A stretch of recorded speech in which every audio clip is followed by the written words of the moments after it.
Welcome to Study Loop. Hello everyone, this is a solution to problem 45 of chapter 24 of college physics. Here we have an unpolarized light coming in to hit the first polarizer. Then it goes through the second polarizer, whose axis is oriented 25 degrees relative to the first one. And then it moves on and goes through a third polarizer that is oriented 45 degrees relative to the first polarizer. So we are told that the final intensity coming out of the third polarizer is 40 watts per meter squared, and we're asked to find what the incident intensity of the unpolarized light on the first polarizer is. So I've broken this problem down into 3 segments or 5 segments over here. So in the first part, you just have the unpolarized light coming in and its fields are oscillating in all directions. Then you have the first polarizer, which has a polarization axis, which you can choose to be whatever. I chose it to be the vertical one. So that's what this arrow here indicates. Then the intensity is going to change somehow. So going from I0 to I1 as the light crosses the polarizer. And now the light coming out of the first polarizer is going to be polarized along the direction of the polarization axis of the polarizer. So because I've chosen this to be vertical, the light coming out from the first polarizer is going to be polarized in the vertical direction also. Now this is going to be the light that's incident on the second polarizer, whose axis of polarization is oriented 25 degrees relative to the first one. So that's what I'm indicating here with this θ1 angle. And so the intensity that's coming out over here on the other side of this polarizer is going to be, let's call it I2, is going to be the components of the vertically polarized light that are incident or that are projected onto the axis of polarization of the second polarizer. So what comes out of the second polarizer is light with intensity I sub 2, and this is going to be polarized light in the direction of this, or along the axis of polarization of the second polarizer, which is 25 degrees relative to the first, or relative to the vertical.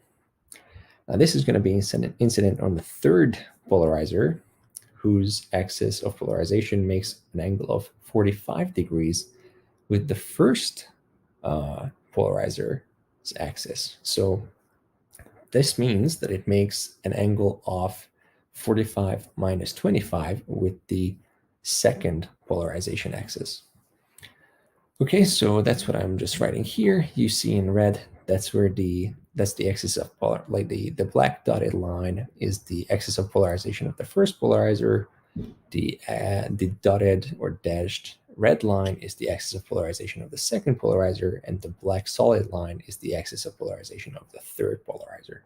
So again, just with a face-on view of this polarizer, you have the black dashed line is the vertical polarization axis of the first polarizer. The red dashed line is the polarization axis of the second polarizer, and the black arrow is the polarization axis of the third or despolarizer. And so what's going to happen is the light that comes out on the other side of this polarizer is going to be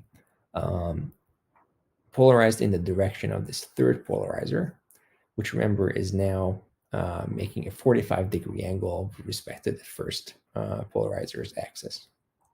Okay, so we're told that the final intensity is 40 watts per meter squared. So what we have to find in order to figure out what I sub 0 is I1 and I2. And then this is going to be allowing us to relate I0 to IF. So what's the intensity in the second region? What's I1? Right, so let's try and figure out what I1 is first. Okay, so we know that this incident light is unpolarized. So I1 is just going to be I0 over 2 because a polarizer blocks out all the components that are perpendicular to the polarization axis, and everything else gets projected onto the polarization axis. And that effectively gets rid of half of the intensity of the light. So this is what I1 is. Okay. All right. So now I1 is I0 over 2. That's what's coming out of the first polarizer and is incident on the second polarizer. Okay. So then the question is, what's I2?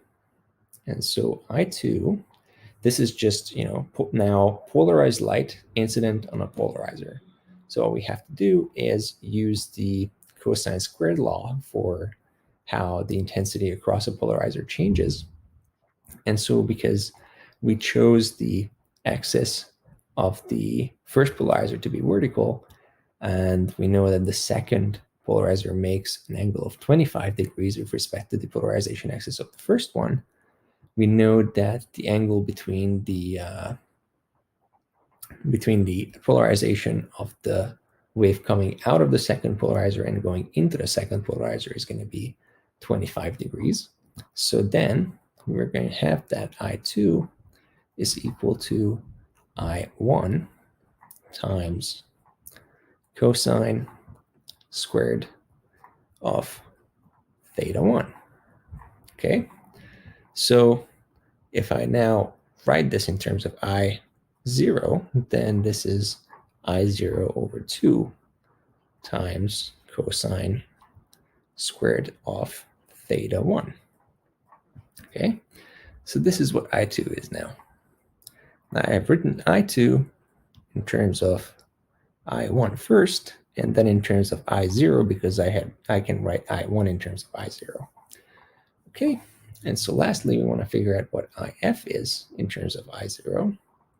So now this is the most tricky bit of this problem, really, because now what you have to pay attention to is that this polarization axis of the third polarizer is making a 45-degree angle relative to the first polarizer, not the second. So what you really want is to project this light that's coming out of the second polarizer onto the axis of polarization of the third polarizer. So what that means is that you're going to have to use the angle between the red dashed line and the black line. So effectively, you're going to be wanting to use this blue angle over here, where let's call that blue angle I or theta 3, and this is going to be theta 2 minus theta 1. Okay, so then we can write IF in terms of I2 as being I2 times the cosine squared of theta 3. Okay, so now I can write this as in terms of I2, or I can rewrite I2 in terms of I0, and then I find that this is I0 over 2 times cosine squared of theta 1. Okay, so now I've just substituted this value of I2 in terms of I0 and theta 1 into this expression of IF. And now I still have to write this cosine squared theta 3. So let me just do that. But now let's write that in terms of theta 1 and theta 2. So this is going to be theta 2 minus theta 1. Okay, so this is our final expression. Now what we want to find is I0. So we have to rearrange this expression for IF in terms of I0 and the angles to I0. So if you do that, you're going to get 2 times IF divided by cosine squared of theta 1, and then cosine squared of theta 2 minus theta 1. Okay, so here, this is the expression that you get for I0. And now you're just going to plug in the values of theta 1 is 25 degrees, theta 2 is 45 degrees, IF is 40 watts per meter squared. So you're going to find that this is equal to 2 times 40 divided by cosine squared of 25 degrees times cosine squared of 45 minus 25, which is just 20 degrees. And so you find that this is equal to, this is equal to 110 watts per meters squared. All right, and so that is our answer.